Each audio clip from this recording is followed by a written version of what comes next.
Bonjour à tous, aujourd'hui nous voyons ensemble la recette du Saindoux, comment le réaliser et puis nous verrons avec quoi nous pourrons nous en servir plus tard ou pourquoi nous en servir plus tard. Donc à vos planches, à vos casseroles, c'est parti, une recette très facile et très rapide.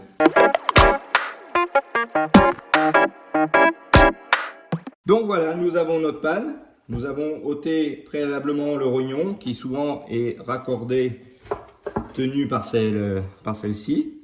Donc nous allons découper la panne en cubes et la mettre à fondre dans notre marmite avec un bon verre d'eau pour démarrer la cuisson. Donc voilà, j'ai fini de couper ma panne en morceaux. Je vais donc la mettre dans mon faitout. Je vais y mettre un verre d'eau et je vais lancer à feu vif pour amorcer la fonte.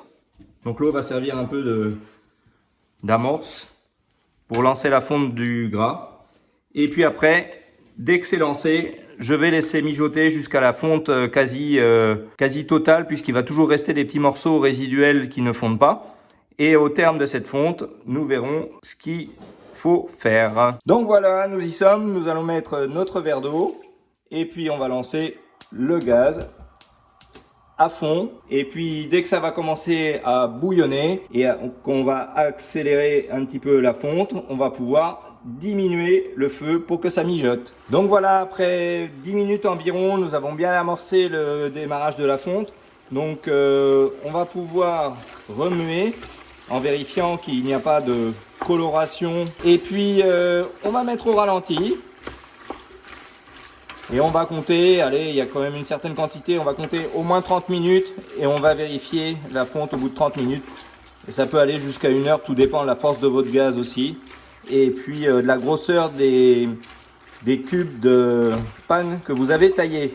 Vous pouvez éventuellement le passer au hachoir si vous préférez plutôt que de le tailler au couteau, pour ceux qui ont un hachoir. Donc on est parti pour environ 30 minutes de mijotage.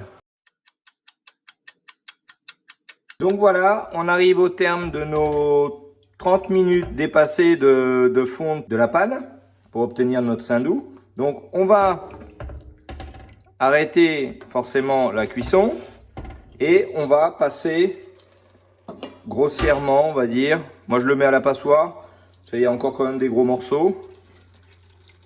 Dans un récipient. Alors, je verse pas tout d'un coup parce que je voudrais pas que ça déborde sur les côtés.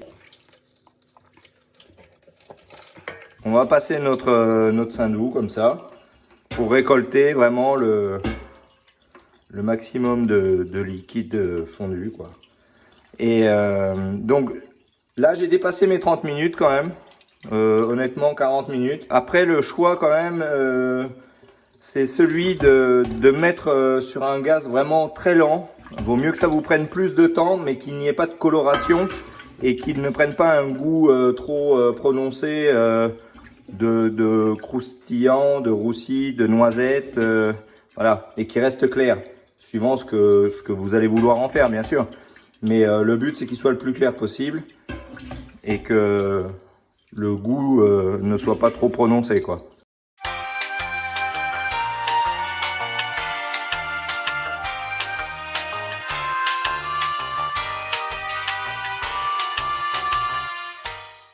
Donc vous voyez, il reste forcément des résidus de la panne qui n'ont pas soit fini de fondre ou qui ne fondront pas plus.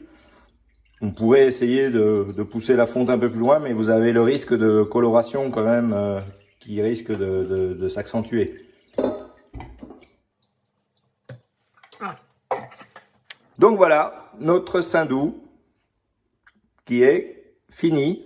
Donc vous allez avoir un peu de dépôt au fond, mais avant complet refroidissement, si vous décidez de le mettre en conserve, eh bien, veillez à ce que ce dépôt n'aille pas dans votre bocal que vous stériliserez, par exemple.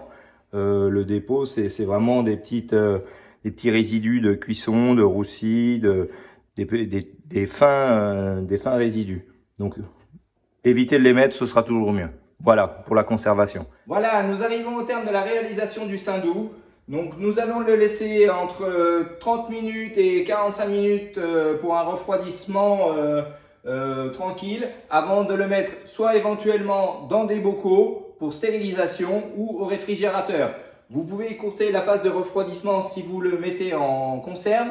Et moi, pour ma part, je vous conseille de le mettre en grands bocaux pour les recettes telles que les rillons, puisqu'il vous en faudra quand même une quantité assez importante. Et puis éventuellement de vous faire 1 ou 2 bocaux en 200 grammes pour cuisiner ou pour faire des toutes petites recettes où le saindoux n'est pas important en quantité. Et n'oubliez pas de vous abonner à la chaîne, de liker et puis d'activer la cloche de notification pour ne rater aucune de mes prochaines vidéos et d'aller dans la barre d'infos où vous trouverez mon site avec toutes les coordonnées et tous les liens évidemment que je mets à chaque fois en fonction des partenaires avec qui je travaille.